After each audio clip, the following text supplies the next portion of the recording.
नमस्कार, स्वागत है आपका सिटी पोस्ट लाइव में। मैं हूं मुस्कान। आपको बता दें कि महागठबंधन में सब कुछ ऑल इज वेल नहीं है। सीट बंटवारे में पेच फंसा हुआ है। अब कभी कांग्रेस आग दिखाती है तो कभी राजद आग दिखाती है। अभी कांग्रेस की कमेटी भी बैठने वाली है 24 सितंबर को। कृष्णा लवरू कह रहे हैं कि इसमें से बिहार नहीं पूरे भारत की बात होगी और उसमें सीट बंटवारा, चुनाव किसको किसको टिकट देगी पार्टी। लेकिन अभी सवाल है कि ये सीट मिलेगा कैसे। इस पर बातचीत करने के लिए हमारे साथ मौजूद हैं managing editor Mukesh Singh. Sir, कैसे देख रहे हैं महागठबंधन की सीट शेयरिंग को? सबसे पहले तो मुस्कान जी, मैं यह कहना चाहूँगा कि कृष्णा अल्लाह वरू ने कहा कि पूरे भारत की बात होगी। तो पूरे भारत की बात नहीं होगी, वो कहना अलग है, लेकिन अभी सारा कुछ जो कुछ भी फोकस कर रही है पार्टियां, वो सब चुनाव पर फोकस कर रही हैं। और महागठबंधन हो या एनडीए हो, सीट शेयरिंग के लिए सारे लोग जो है चिंतित हैं। और अभी देखिए, महागठबंधन में एक तरीके से कहें तो टूट की स्थिति बनी हुई है। हालांकि राजद के युवराज बिहार अधिकार यात्रा पर निकले, वोटर अधिकार यात्रा से जो कांग्रेस ने माइलेज लिया उसको भरने के लिए, लेकिन यह भरपाई हुई नहीं है। और देख लीजिए, स्क्रीनिंग कमेटी की 24 तारीख को बैठक है कांग्रेस की, और 26 को प्रियंका गांधी आ रही हैं। मोतिहारी में उनका कार्यक्रम है। तो सीट शेयरिंग से पहले कांग्रेस अभी भी अगले पांव पर खेल रही है। और पहले के चुनाव में आप देखिए, पीछे जितने चुनाव हुए हैं उसमें आप देखती होंगी कि गठबंधन किसी का भी हो, कांग्रेस हाशिए पर रही है। कांग्रेस को जो बड़ी पार्टी होती है, जो साथ लेके चलती है, उसी के अनुसार कांग्रेस को चलना पड़ता है।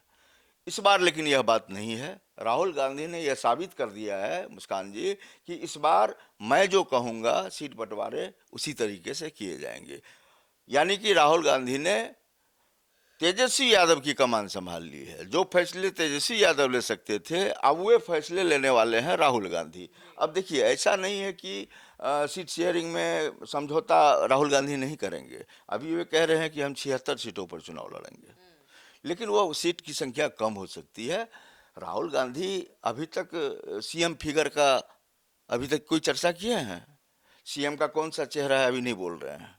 लेकिन कांग्रेस यह दबाव बना रही है कि एक डिप्टी सीएम का चेहरा तेजस्वी यादव क्लियर कर दें।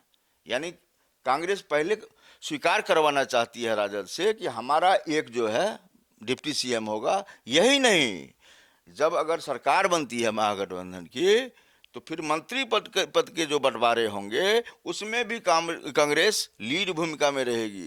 राजद को बात माननी पड़ेगी कांग्रेस के जो बड़े नेता हैं बिहार के, उनकी। हालांकि सारा कमान ऊपर में संभाले हुए हैं राहुल गांधी। अगर राहुल गांधी बोल रहे हैं आपकी सेक्रीफाइस नहीं करेंगे और वहीं ज्यादा डिसाइडिंग फैक्टर में है, तो मुकेश सहनी क्या करेंगे? देखिए, मुकेश सहनी का जनाधार जहां तक कही है, आप देखिए, जनाधार है, ऐसा नहीं है कि वो छोटे जनाधार वाले नेता हैं, लेकिन कभी इधर कभी उधर तो असमंजस की स्थिति बनी रही है। आप पिछले चुनाव में देखिए हुए एनडीए के साथ 11 सीटों पर उन्होंने चुनाव लड़ा, 4 सीटों पर जीत मिली। खुद मुकेश सहनी हार गए सिमरी बख्तियारपुर से। और 4 सीट जो जीत मिली मुकेश सहनी को, उसमें से 3 प्रत्याशी जो थे वे बीजेपी से ही जुड़े हुए थे। तो 3 प्रत्याशी बीजेपी का ही कह लीजिए कि हुए थे।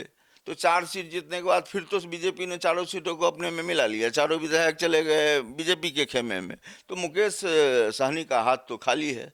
मुकेश सहनी भी कह रहे हैं कि हम सीट में कर लेंगे, सीट शेयरिंग में हमको कोई दिक्कत नहीं है, आप हमको कम सीट भी दीजिए, हमको कोई दिक्कत नहीं है, लेकिन डिप्टी सीएम हम बनेंगे इसकी गारंटी दे दीजिए। सीट 5 हो 10 हो, किसी पर समझौता कर लेंगे। देखिए, एक चीज़ और आपको बड़ी बात बताना चाहता हूँ मुस्कान जी मैं, कि आपने वोटर अधिकार यात्रा के दौरान देखा होगा कि मुकेश सहनी आगे हैं और दीपांकर जब भट्टाचार्य पीछे हैं।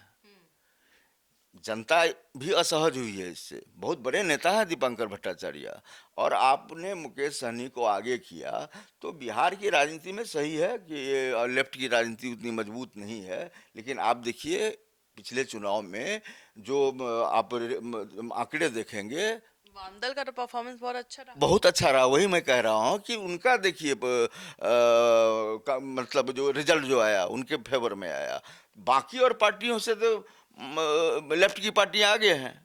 तो इसको भी देखना पड़ेगा। और एक बात देखिए आप कि एआईएमआईएम के जो नेता हैं बिहार के, घर पर जाकर के ढोल नगारा बजा करके राबड़ी आवास के बाहर कि हमें भी आप मतलब शामिल करिए गठबंधन में, हम साथ चुनाव लड़ना चाहते हैं।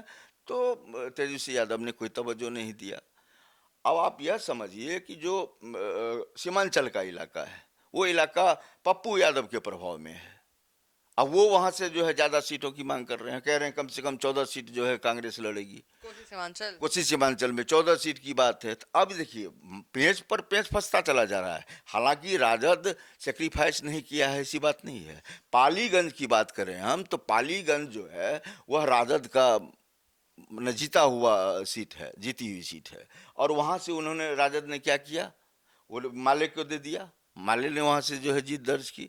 तो सेक्रीफाइस तेजस्वी यादव भी करेंगे आगे, चूंकि समझौता, जब देखिए आप टेबल पर बैठेंगे तो बहुत सारी चीजें दिखने लगेंगी कि ये यहाँ क्या है, वहाँ क्या है, तो तालमेल की बात होंगी। लेकिन महागठबंधन में सब कुछ ठीक ठाक नहीं चल रहा है और राजद नाखुश है, राजद नाखुश है। देखिए अब जो 19 सीट पर कांग्रेस ने सीट पर जो जीत दर्ज की थी, उसमें से यह क्लियर हो गया है कि 17 सीटों का चयन कांग्रेस ने कर लिया है। और ये जो स्क्रीनिंग कमेटी की बैठक है 24 को, हमारे तक जो सूचना आई है उसके मुताबिक मुताबिक 38 सीटों पर उम्मीदवार तय कर लिए जाएंगे। मांगी है कितनी सीट कांग्रेस ने? 76। अब देखिए एक और नई जानकारी आ गई है कि आईपी गुप्ता जो हैं, इंडियन इंक्लूसिव पार्टी के राष्ट्रीय अध्यक्ष, उनका तालमेल जो है महागठबंधन के साथ हो गया है।